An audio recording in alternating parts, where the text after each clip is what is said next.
सबको नमस्कार। स्वागत है आपका द ग्लोबल वॉइस ऑफ 365 में।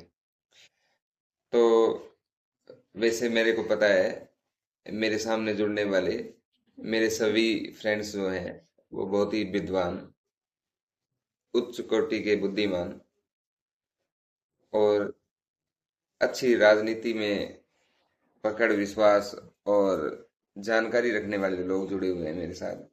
लेकिन फिर भी मैं अपने शब्द आपके सामने रखना चाहूँगा और पूरी कोशिश करूंगा कि किसी की भावनाओं को और को ठेस ना पहुंचे। लेकिन फिर भी अगर कुछ ऐसा हो तो मैं आपसे क्षमा चाहूंगा। तो शुरू करते हैं जियो पॉलिटिक्स की बातें। जो जानकार है, समझदार है, बुद्धिमान है, उनको तो पता है कि जियो पॉलिटिक्स क्या है। जबकि मेरे बहुत से एक जो फ्रेंड लिस्ट में हैं वो शायद इन बातों से अनजान भी हैं, तो मैं उनको थोड़ा ये इस बारे में प्रकाश डालना चाहूंगा कि जियो पॉलिटिक्स होती है पूरे विश्व के जो देशों का संगठन या उनके बीच में जो होने वाली नीति रीति, दमखम आदि का हिसाब किताब, एक प्रकार से उसको जानने का, समझने का जो कॉन्सेप्ट है वो जियो पॉलिटिक्स कहलाता है। एक समय था जब यूरोप के देश पूरी दुनिया पर राज करना चाहते थे। जैसे यूनाइटेड किंगडम, फ्रांस और स्पेन कई देशों को अपने कब्जे में रखते थे। विश्व युद्ध, दुनिया की ताकत जानने या पहचानने के लिए दो बड़े युद्ध हुए जिन्हें हम वर्ल्ड वार या विश्व युद्ध कहते हैं।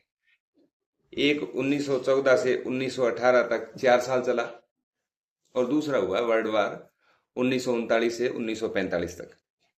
इन युद्धों के बाद दुनिया की ताकत का संतुलन बदल गया। दूसरे विश्व युद्ध के बाद दो बड़े गुट बन गए, यूनाइटेड स्टेट और दूसरा सोवियत यूनियन। और जो इनके बीच में जो विवाद होते हैं या आपसी संघर्ष हैं, इन्हीं संघर्ष को कोल्ड वार कहा जाता है। करंट पॉलिटिक्स, आज की जियो पॉलिटिक्स, अमेरिका चीन की प्रतिस्पर्धा है। आज सबसे बड़ी शक्ति प्रतिस्पर्धा यूनाइटेड स्टेट और चाइना के बीच मानी जाती है। रूस यूक्रेन 2022 से चल रहे रशियन यूक्रेन वार भी आज की जियो पॉलिटिक्स का एक बहुत ही बड़ा उदाहरण है। India, Japan, Australia, United state मिलकर इस देश में शक्ति और संतुलन बना रहे हैं। और जो पीछे हुआ युद्ध, साम्राज्य और गुटों की राजनीति, करंट जियोपॉलिटिक्स टेक्नोलॉजी, व्यापार, संसाधन और क्षेत्रीय ताकत की राजनीति। भविष्य में एक यूनाइटेड स्टेट है, चाइना है, इंडिया है, रसिया है, इनके बीच संतुलन बनाकर दुनिया चलेगी। क्योंकि आज की जो असल शक्ति है ना, वो एआई चिप्स और डिजिटल टेक्नोलॉजी है। इसी कारण यूनाइटेड स्टेट और चाइना के बीच टेक्नोलॉजी की रेस बढ़ती जा रही है। पानी और संसाधनों पर संघर्ष, भविष्य में तेल से ज्यादा पानी और भोजन की राजनीति हो सकती है। जलवायु परिवर्तन की वजह इसके बड़े तनाव को बढ़ा सकती है।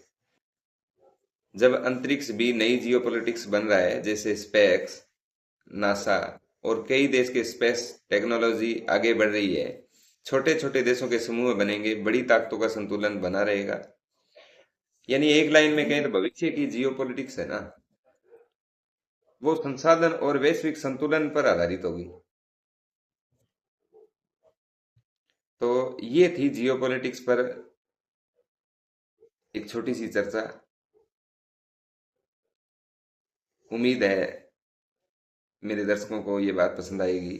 आगे इसी विषय को पकड़े हुए हम निरंतर आपके साथ वार्ता करते रहेंगे। तब तक के लिए मैं आपसे इजाजत चाहूंगा। नमस्कार। जय हिंद, जय भारत, धन्यवाद।